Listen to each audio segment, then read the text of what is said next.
Bonjour à tous, donc je m'appelle Julien en effet, j'ai 36 ans et je suis un gros collectionneur de jeux vidéo depuis ma plus tendre enfance. Et il s'avère que les jeux vidéo étant le plus gros marché au monde devant le cinéma et la musique, je parle bien entendu de marché sur la culture, il y a beaucoup de gens qui achètent et revendent sur internet à des tarifs un peu abusifs, donc des escrocs grosso modo, hein. Donc il fallait absolument que je trouve un endroit sûr pour pouvoir acheter et revendre mes jeux en toute quiétude. Et donc c'est là qu'un ami m'a présenté l'application How Many Rings que je vais vous proposer aujourd'hui de découvrir avec moi. Donc dans un premier temps, je vais vous justifier que j'utilise bien l'application en allant dans ma collection. Donc j'ai commencé à remplir tranquillement ma collection car j'ai énormément de jeux à la maison, donc j'ai plusieurs meubles Billy, pour ceux qui ont la ref, qui sont remplis donc de magnifiques petits jeux que je bichonne. Donc vous voyez, hein, donc toute ma petite collection qui est donc ici. En revanche, ce week-end, j'étais chez mes parents et j'ai retrouvé une vieillerie, un petit Mortal Kombat sur Mega Drive. Donc, je pense que ceux à gauche, ils ne connaissent pas du tout la console, c'est pas grave. Donc cette vieillerie que je mets là, je vais l'ajouter à ma collection sur le site. Donc on va donc aller dans la partie pour estimer. Je vais en même temps découvrir le prix, donc je pense que je vais en tirer 5-10 euros maxi, hein, c'est une vieillerie, ça vaut rien, en plus il n'y a même pas la boîte, il n'y a rien. Donc on va remplir brièvement la fiche, donc plus de boîtes évidemment, années 90-2000, les parents ils jetaient les boîtes, donc petit jeu en loose comme on dit dans le jargon. Donc on va estimer ça de suite, pour voir un peu ce que ça donne. Waouh, 50 euros, c'est incroyable quand même, hein, un truc comme ça, 50 euros. Finalement, vu que j'ai des enfants et que j'ai pas envie qu'ils voient des gens se faire décapiter pendant les combats et tout, on va peut-être le mettre en vente finalement.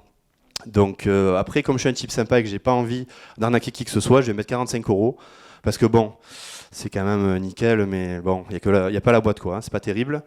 On va mettre une petite description, bon, mais c'est pas grave, on la mettra une prochaine fois. Et on atterrit donc sur la page qui permet à n'importe qui de consulter avec précision l'état de mon jeu et de se dire bon, mais nickel, Juju il vend un petit jeu sympa, est-ce que je vais lui acheter? Je vois que Flavie a écrit un petit message, 40 euros. Bon, mais apparemment je l'ai déjà vendu, super, je m'y attendais pas. 40 euros, bon, c'est pas ouf, mais on verra après, donc on va lui dire gentiment qu'on verra après la présentation, quoi. David est venu se rajouter à la conversation, 20 euros, bon lui, laisse tomber, c'est un escroc notoire. On lui mettrait une mauvaise note au pire. Super. Donc voilà, super. On va peut-être préciser qu'on verra après, parce que là, je pense qu'on va pas trop embêter tout le monde avec les négociations. Surtout que moi, je suis un négociateur de fou. Je vais gratter le moindre euro. Voilà. Ok, super. Bon, mais là, j'ai potentiellement une trentaine, une quarantaine d'euros. Et comme je déteste le vide dans mon armoire, il va falloir que je la remplisse avec un nouveau jeu. Donc je vais aller dans mes favoris, voir s'il n'y a pas un petit truc qui traîne sympathique que j'avais mis de côté. Bon, c'est plus un pense-bête qu'un favori en réalité. Ok, bon, il y a beaucoup de jeux pour adultes. Sonic, bon, ils sont un peu grands maintenant. Ok, bon, ça va pas. On va chercher un jeu là, il faut autre chose. On regarde la Formule 1 tous les week-ends avec mes ados. Donc on va se prendre un bon petit Gran Turismo, voilà, bien sympathique, sur la PS1 en plus. Je sais pas si vous vous souvenez, le CD, quand on grattait, ça sentait le carbone, c'était super cool à l'époque. Voilà, petite anecdote. Alors il y en a un peu pour tous les goûts là. Moi franchement, l'état, je m'en fiche. On va peut-être descendre un poil pour voir ce qu'il y a d'autre. Ouais, David, boîte abîmée, le reste ok. Bon, la boîte on s'en fiche, ils vont me la casser en 12, hein, les petits. On va aller voir cette annonce et on va consulter les photos. Ouais, c'est pas mal. Il a l'air assez complet. Bon voilà, encore une fois, la boîte on s'en fiche. De toute façon, ils vont marcher dessus, ils vont l'éclater. Tant que le CD tourne, c'est bon, nickel. On va quand même écrire au vendeur, en fait, tout simplement, lui demander si on peut pas gratter quelques euros, hein, toujours dans le but de pas tout sortir de la banque, quoi. Voilà, super. Je pense qu'il me répondra pas tout de suite.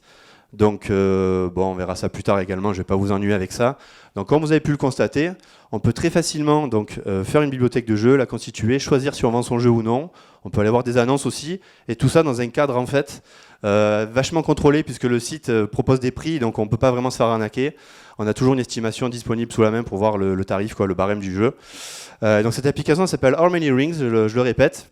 C'est une application marseillaise, donc Cocorico. C'est moi qui l'ai dit tout à l'heure.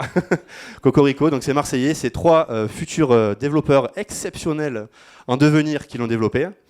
Et du coup, je vous invite à aller sur le site également, parce que comme ça, au moins, ils se sentiront aimés, qu'on a aimé leur projet, soutenus, et ils auront envie de développer peut-être encore plus d'options.